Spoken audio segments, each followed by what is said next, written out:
Hello friends. जैसा कि अभी कुछ दिन पहले नेट या यूजीसी नेट जेआरएफ का एग्ज़ाम कंप्लीट हुआ है, तो अभी हम उसके सिलेबस के बारे में बात कर लेते हैं, क्योंकि इस बार जो एग्ज़ाम आया था वो पूरा का पूरा सिलेबस में से ही आया था। ठीक है। और ये जो एग्ज़ाम है ये कुछ इकाइयों में बटी हुई हैं। जैसे कि आप देख सकते हैं टोटल 10 इकाइयाँ हैं। सबसे पहले हम इकाई 1 के बारे में बात करेंगे। इसमें आप देख सकते हैं इकाई 1 में क्या दिया है, हिंदी भाषा और उसका विकास। ठीक है। इसमें है फर्स्ट हिंदी की ऐतिहासिक पृष्ठभूमि। अब हिंदी की ऐतिहासिक पृष्ठभूमि में क्या चीज़ें हमें पढ़नी है, प्राचीन भारतीय आर्य भाषाएं। इसके सारे टॉपिक बताती हूँ। पहला है प्राचीन भारतीय आर्य भाषाएं, दूसरा है मध्यकालीन भारतीय आर्य भाषाएं। और मध्यकालीन आर्य भाषाओं में क्या है, पाली, प्राकृत, शौरसेनी, अर्धमागधी, मागधी, अपभ्रंश और उनकी विशेषताएं। अपभ्रंश, अवहट्ट और पुरानी हिंदी का संबंध। फिर आधुनिक भारतीय आर्य भाषाएं और उनका वर्गीकरण। ठीक है। इसके बाद है हिंदी का भौगोलिक विस्तार। हिंदी का भौगोलिक विस्तार में हमें पढ़ना है हिंदी की उपभाषाएं, पश्चिमी हिंदी, पूर्वी हिंदी, राजस्थानी, बिहारी तथा पहाड़ी वर्ग और उनकी बोलियां। फिर है खड़ी बोली, ब्रज और अवधि की विशेषताएं। उसके बाद है हिंदी के विविध रूप,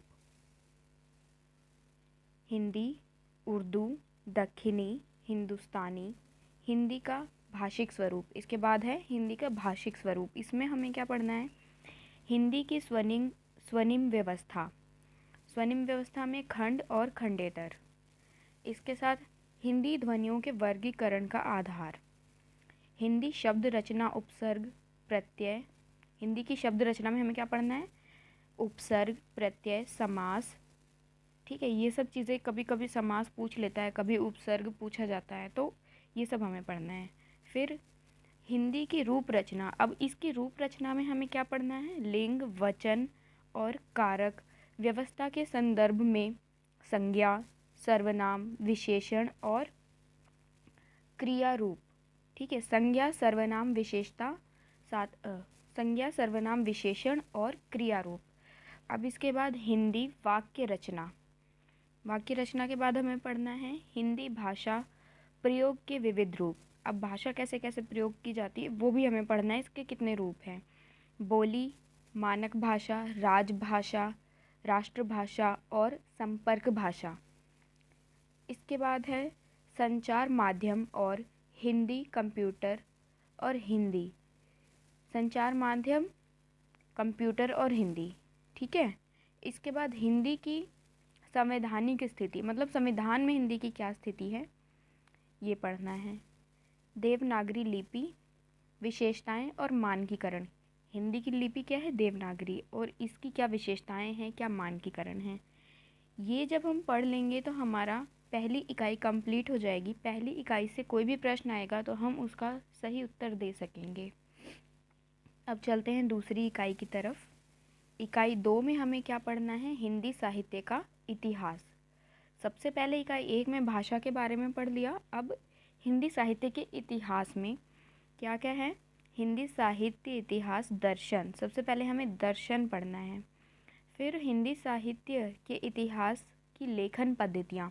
अब हिंदी साहित्य इतिहास लेखन पद्धतियाँ हमें देखनी पड़ेंगी कि वो क्या क्या थी।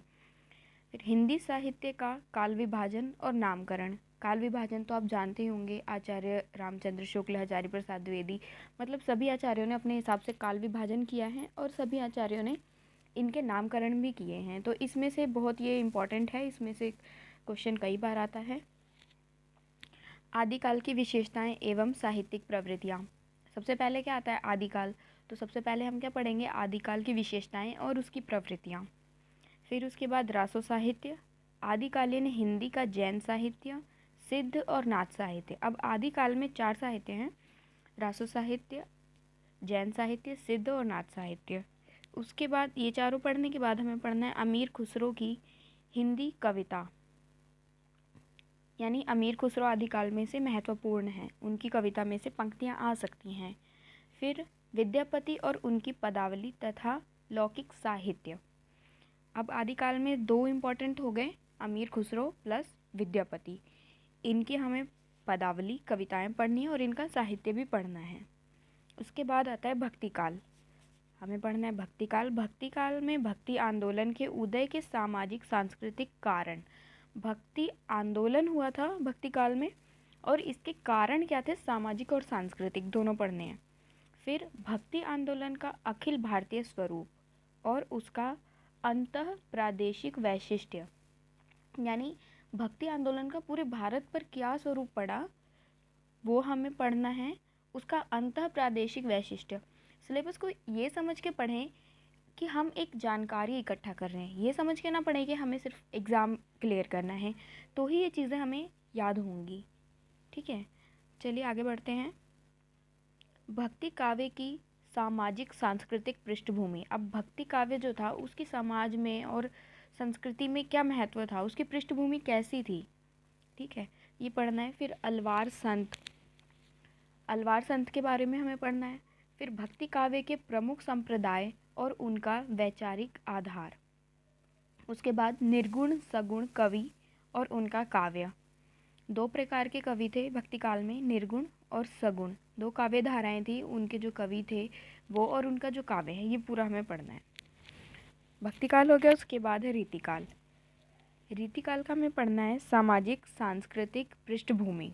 अब रीतिकाल कैसे उत्पन्न हुआ, समाज में उसका क्या प्रभाव था, संस्कृति पर क्या प्रभाव पड़ा और उस समय की पृष्ठभूमि क्या थी, यहाँ से शुरुआत होती है रीतिकाल की। फिर रीतिकाल की प्रमुख प्रवृत्तियाँ, अब उसमें प्रवृत्तियाँ क्या क्या थीं। ठीक है, तो ये है रीतिबद्ध, रीतिसिद्ध और रीतिमुक्त। ठीक है, ये प्रवृत्तियाँ हैं, तो इनके बारे में भी हमें पढ़ना है। रीति कवियों का आचार्यत्व, जो रीति कवि थे उनका आचार्यत्व कैसा था, वो एक आचार्य के रूप में कैसे थे। ठीक है, फिर रीतिकाल के प्रमुख कवि और उनका काव्य। अब रीतिकाल में कितने कवि थे, कौन कौन से कवि मुख्य थे और उनके काव्य की क्या विशेषताएं थी। ठीक है, इतना कर लेंगे हमारा रीतिकाल कंप्लीट। उसके बाद हम आते हैं आधुनिक काल पे। आधुनिक काल में हमें पढ़ना है हिंदी गद्य का उद्भव और विकास। अब आप जानते हैं आधुनिक काल में गद्य पर ज़्यादा जोर दिया जाने लगा था, तो गद्य का उद्भव यानी उदय वहीं से हुआ, तो उसका उद्भव और विकास कैसे वो आगे बढ़ा। फिर भारतेंदु पूर्व हिंदी गद्य यानी भारतेंदु पूर्व हिंदी गद्य पढ़ना है। फिर 1857 की क्रांति और सांस्कृतिक पुनर्जागरण।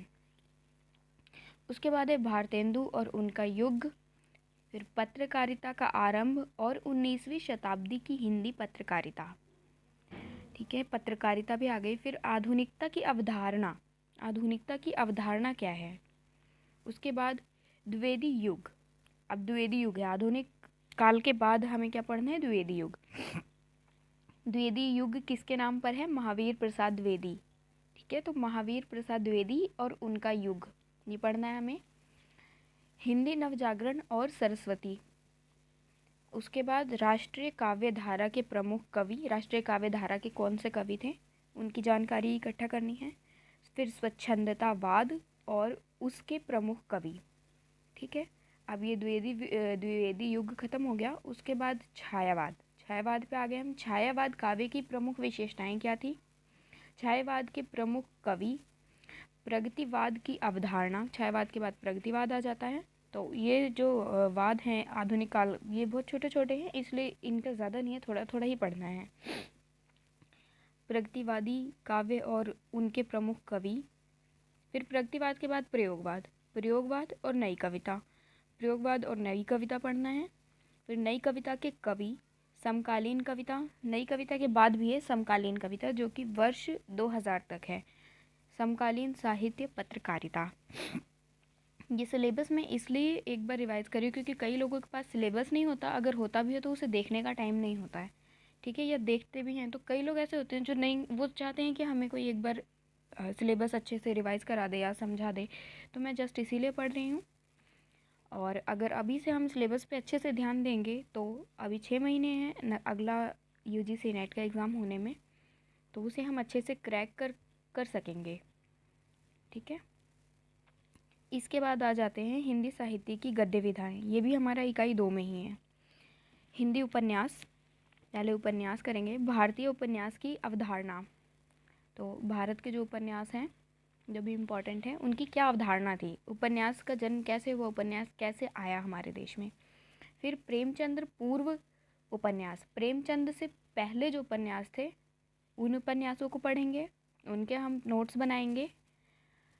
फिर उसके बाद प्रेमचंद और उनका युग, अब जो प्रेमचंद का युग था उस समय के जो उपन्यास थे उनकी क्या खासियत थी, कौन से महत्वपूर्ण उपन्यास थे, ये पढ़ना है।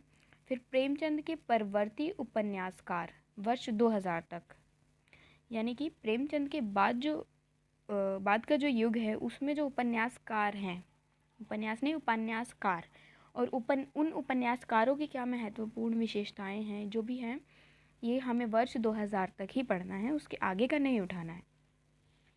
इसके बाद आ जाते हैं कहानी पे। हिंदी कहानी, हिंदी कहानी का उद्भव और विकास, हिंदी कहानी का उदय कब से हुआ, कैसे हुआ, पहली कहानी किसने लिखी, ये सारी चीज़ें हमें पढ़नी है।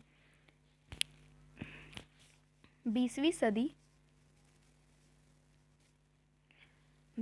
सदी की हिंदी कहानी और प्रमुख कहानी आंदोलन, यानी 20वीं सदी की जो प्रमुख कहानियाँ थी वो, और जो कहानी आंदोलन थे वो भी, एवं प्रमुख कहानीकार, और जो इम्पोर्टेंट कहानीकार थे जो बहुत फेमस थे या जिनकी कहानियाँ बहुत प्रचलित थी उस समय में, वो सब पढ़ने हैं हमें।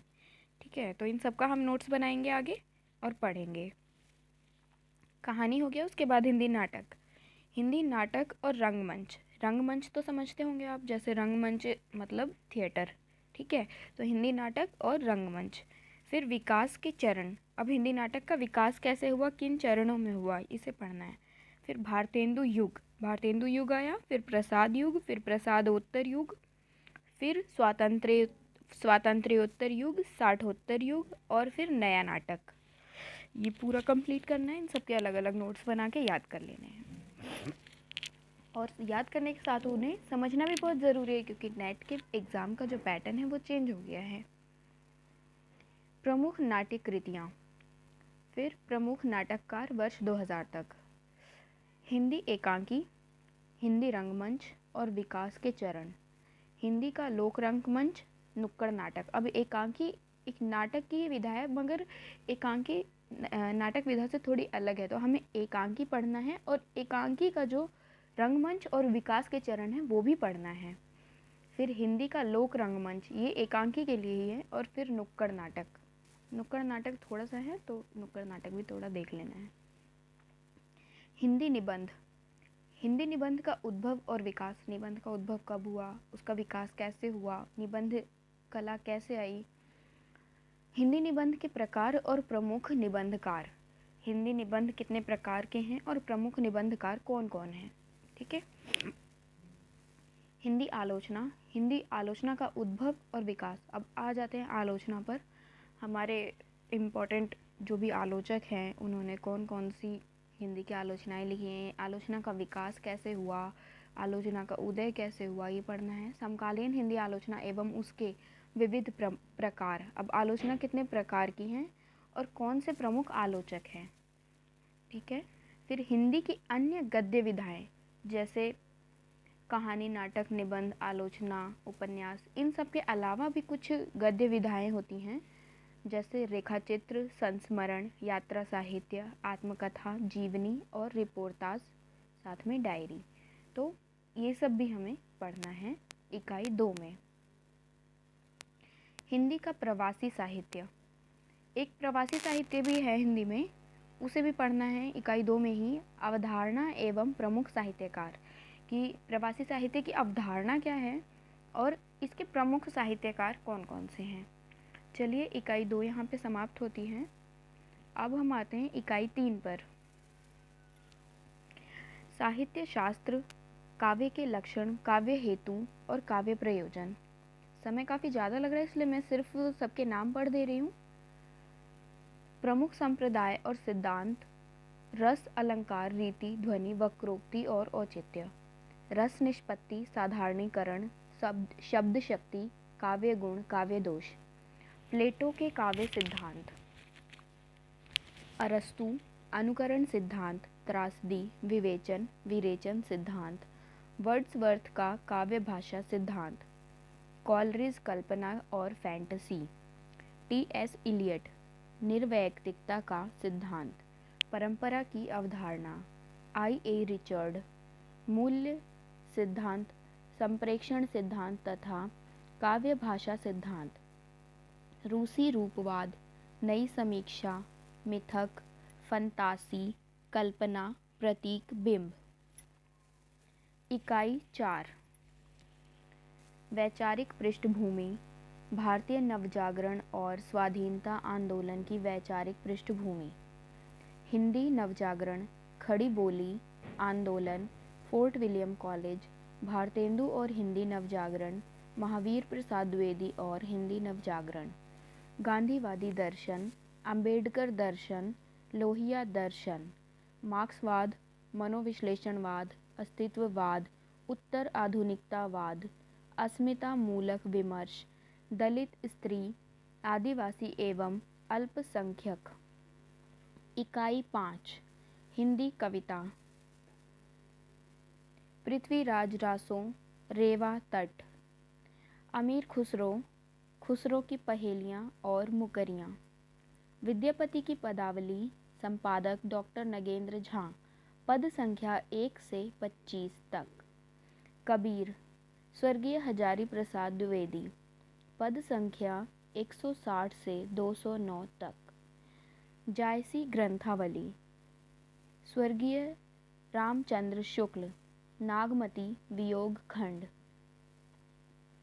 सूरदास भ्रमर गीत सार, स्वर्गीय रामचंद्र शुक्ल, पद संख्या 21 से 70, तुलसीदास, रामचरितमानस, उत्तरकांड, बिहारी सतसई, स्वर्गीय जगन्नाथ दास रत्नाकर, दोहा संख्या 1 से 50, घनानंद कवित्त, स्वर्गीय विश्वनाथ मिश्र, कवित्त संख्या 1 से 30, मीरा, स्वर्गीय विश्वनाथ त्रिपाठी, प्रारंभ से 20 पद, अयोध्या सिंह उपाध्याय, हरिऔध, प्रिय प्रवास, मैथिली शरण गुप्त, भारत भारती, साकेत, नवम सर्ग, जयशंकर प्रसाद, आंसू, कामायनी, श्रद्धा, लज्जा, इड़ा, निराला, जूही की कली, जागो फिर एक बार, सरोज स्मृति, राम की शक्ति पूजा, कुकुरमुत्ता,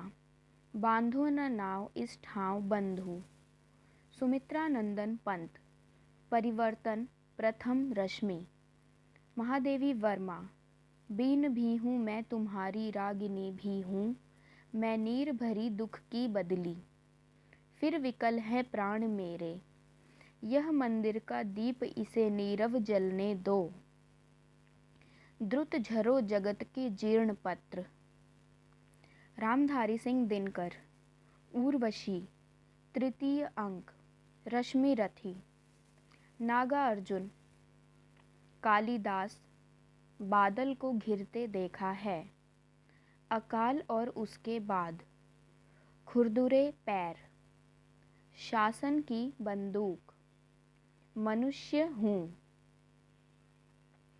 सच्चिदानंद हीरानंद वात्स्यायन, अज्ञेय, कलगी बाजरे की, यह दीप अकेला, हरी घास पर क्षण भर, असाध्य वीणा, कितनी नावों में कितनी बार, भवानी प्रसाद मिश्र, गीत फरोश, सतपुड़ा के जंगल, मुक्तिबोध, भूल गलती, ब्रह्म राक्षस, अंधेरे में, धूमिल, नक्सलबाड़ी, मोचीराम, अकाल दर्शन, रोटी और संसद। इकाई 6 हिंदी उपन्यास, पंडित गौरीदत्त, देवरानी जेठानी की कहानी, लाला श्रीनिवास दास, परीक्षा गुरु, प्रेमचंद गोदान, अज्ञेय, शेखर एक जीवनी, भाग 1, हजारी प्रसाद द्विवेदी, बाणभट्ट की आत्मकथा। फणीश्वर नाथ रेणु मैला आंचल, यशपाल झूठा सच, अमृतलाल नागर मानस का हंस, भीष्म साहनी तमस, श्रीलाल शुक्ल राग दरबारी, कृष्णा सोबती जिंदगी नामा, मन्नू भंडारी आपका बंटी, जगदीश चंद धरती धन्ना अपना। इकाई 7। हिंदी कहानी। राजेंद्र बाला घोष बंग महिला, चंद्रदेव से मेरी बातें दुलाई वाली। माधव राव सप्रे एक टोकरी भर मिट्टी, सुभद्रा कुमारी चौहान राही, प्रेमचंद ईदगाह, दुनिया का अनमोल रतन, राजा राधिका रमण प्रसाद सिंह कानों में कंगना, चंद्रधर शर्मा गुलेरी उसने कहा था, जयशंकर प्रसाद आकाशदीप, जैनेन्द्र अपना अपना भाग्य, फणीश्वर नाथ रेणु तीसरी कसम, लाल पान की बेगम, अज्ञेय गैंगरीन, शेखर जोशी कोसी का घटवार, भीष्म साहनी अमृतसर आ गया है, चीफ की दावत, कृष्णा सोबती सिक्का बदल गया, हरिशंकर परसाई इंस्पेक्टर मातादीन चांद पर, ज्ञान रंजन पिता, कमलेश्वर राजा निर्बंसिया, निर्मल वर्मा परिंदे। इकाई 8। हिंदी नाटक।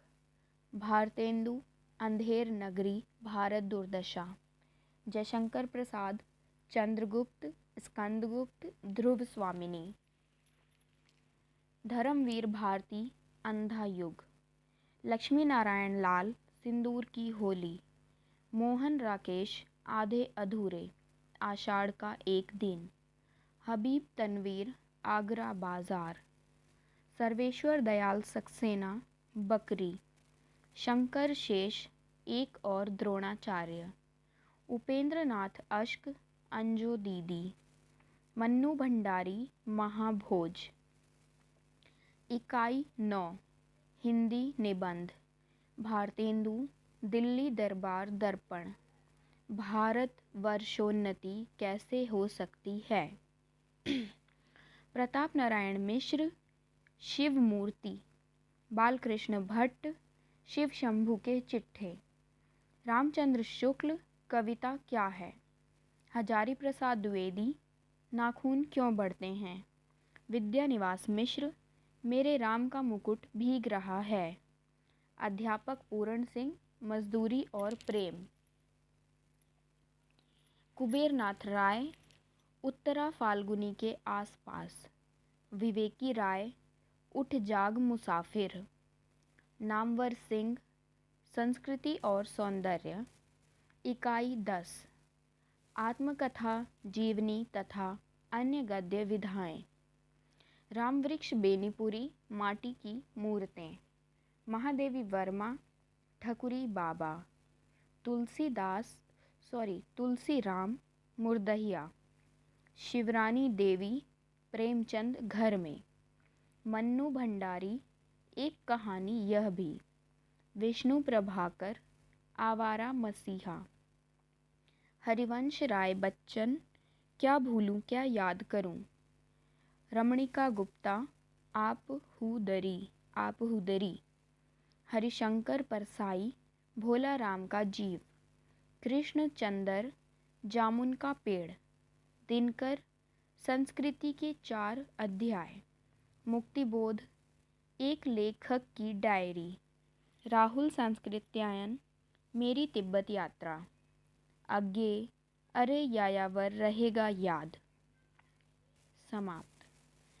जैसा कि आप सब जान सकते हैं कि हमारे सिलेबस में इतनी सारी रोचक रचनाएं लगी हैं, इन सबको पढ़ना बहुत ही अच्छी बात है, इनको समझना, इनको पढ़ के इनको समझ के हमें खुद हमारी जिज्ञासाएं शांत होंगी, हमें खुद अच्छा लगेगा। मैं कोशिश करूँगी इन सभी विषयों पर अलग अलग वीडियो बना के आप लोगों की सहायता कर सकूं। धन्यवाद।